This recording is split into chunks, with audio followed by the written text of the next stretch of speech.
young lawyer who had been practicing for a couple of years, maybe you could tell us a little about what led you into the parliamentary service, Mrs. Seneviratne. Well, it was almost an accident because at a young age of 26, I was getting ready to go to the United States because fortunately at that time I had been awarded a scholarship by a Smithman scholarship, as I hope it still exists, by the American Embassy to study international law at Columbia University in the United States, and there was a young 26-year-old man getting ready to go to the States when I happened to reply an advertisement in the Ceylon Daily News. I told Asoka, that's the time when we used to look at advertisements, and someone said, Nihal, why don't you apply? I said, I don't know very much about Parliament. Anyway, to cut a long story short, there was I interviewed by the Speaker, Mr. Ratnasiri Wickramanayake and Mr. C.P. De Silva, leader of the House. And there was I packing my bags to go to the United States when I get a telegram saying, please assume duties, you have been chosen as number 3 in the establishment. So I asked my boss, and who is someone very closely connected to Asoka and someone whom I hold in great respect, Ralph Dernier, the one-time clerk and the first clerk, sir, can I go to the United States and come back? He said, no, young man, we are not quite interested in international law. We are getting ready to send you to the House of Commons very soon, so if you like, you take this, otherwise you. And it so happened then I did accept, and that's how it all started, and got stuck there for 34 years. But then what really impressed me was, first of all, I spent 4 days with the Congressional Research Service, which is known, I'm sure you have heard of it, it's called the CRS. An amazing place where there are about 25 or 40 researchers, all Ivy School League people. And what they do is, whenever there is legislation or resolutions before Congress, they prepare a docket for each congressman. And when I was there were certain subjects which were coming up, and the congressional people gave me a 40-page document. It covered everything, all the newspaper articles over a period of 2 years, reviews, comments, so that it gave the congressman a very sound idea of what is going to happen on the floor of the House. Then there's things on forestry, atomic energy, health research. So I got our library staff in our own small way to start. I'm sure many of you are very familiar with this and you are doing this kind of thing. In 2 or 3 pages, not the 40 pages like in the US, to prepare a note, we did it in English and translated it into Sinhalese and Tamil, and got the MPs, and we told the MPs about it, so that they will come and make use of this. But the final thing is, I'm sad to say, many of our MPs used to come to the library and all the research, or the little research that was done, was never made use of. So my point always has been that each member, when he comes to a committee, must take an interest, must question the minister. He must not begin with what he is talking about.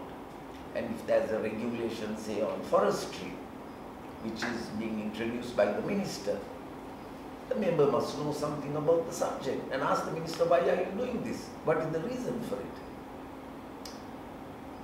Regrettably, it's not so. So, in Parliament, my observation, Asoka, is the institutions are there. I mean, if you look at the standing orders, and I told Asoka that this is the Bible for us in Parliament, from clause 1 to clause 160, covers the entire gamut of the proceedings, and that members must be very, very conversant and au fait with what is contained in this, apart from the Constitution itself. So it can be a useful thing if made use of by the members. I believe that a good speaker will make a good parliament. He must be totally independent, and when he assumes office, he must shed all, difficult as it may seem, shed all political loyalties. As a right, and I have told many, many speakers, sir, please do this. When members become boisterous, irrelevant, and if it goes on for 10 minutes, I tell the speaker, so please ask them to take their seat.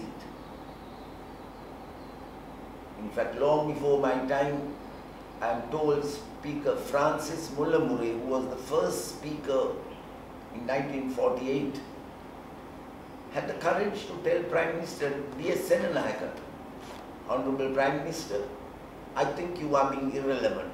Please take your seat. I don't know today whether any speaker will do that. I wonder, just anecdotally, whether there are any sort of characters in Parliament who have stood out to you. Yes, there are not one, I have many, many. The names of Dr. Colvin come up, the names of Sarat Muttetevgama, Communist Party MP comes up. And at that time when I was there were, a lot of witticisms which unfortunately are not today. One thing which I distinctly remember, I don't know how much of you know about the Sinhala Only Act and the reasonable use of Tamil. And I remember Prime Minister Dudley Senanayake got up in the House when Maithripala Senanayake was on the other side of the House. Maithripala Senanayake at that time was quoting a young Tamil girl from the newspapers. And Dudley Senanayake got up and said, yes, the member for Madhavachya, Maithripala Senanayake, is one person who believes in Sinhala only by day and the reasonable use of Tamil by night. That kind of witticism. Maitri also took it in very good. I remember Dr. Colvin once, there was a minister who was getting into all kinds of problems and he was becoming very, very unpopular. And everybody asked him to resign, and ministers, he never resigned.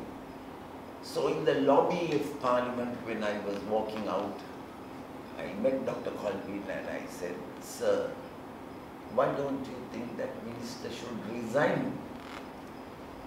I remember Dr. Colvin, he put his fatherly arm round me and said, I shade Seneviratne.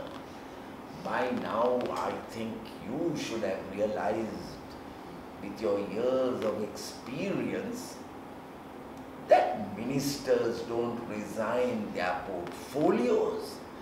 They only resign themselves to their fate. On the famous press bill in Parliament, and I did the counting and it was 74 and 75, and the government lost by one single vote. We had the second count, but still the government lost. This was more a famous press bill in the 60s, I think most of you are not born. And then one member from Badulla, he had never come to Parliament to vote. And that is why they lost by a single vote. 75 against the opposition and 75, the government had 74. And the bill was lost. So Dr. Colvin went outside and he met this member for Badul, I won't mention names. He said, Mantrithuma, Tamunanse, koheda hitiye? Because he will come to vote. Ane Amatithuma, Samavinda. Mama පාර්ලිමේන්තුවට එනකොට බදුල්ලේ මගේ car එකේ tyre එකේ හුලං ගියා. ඉතින් එන්න බැරි වුණා. Colvin put his arm round the man said, තමුන්නාන්සේගේ කාර් එකේ ටයර් එකේ හුලං ගියා. අපේ මුළු ආණ්ඩුවම හුලං ගියා. I don't mind telling you, when I came back, I told Prime Minister Premdas, Sir, shall we introduce Prime Minister's questions here in Parliament? Oh,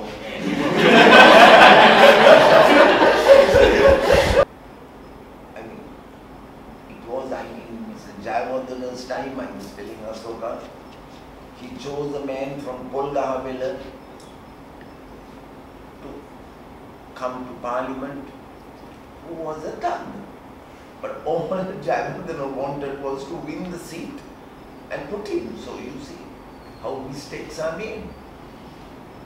So this is why I feel at election time, leaders of political parties must put in people of character, merit, honesty and integrity.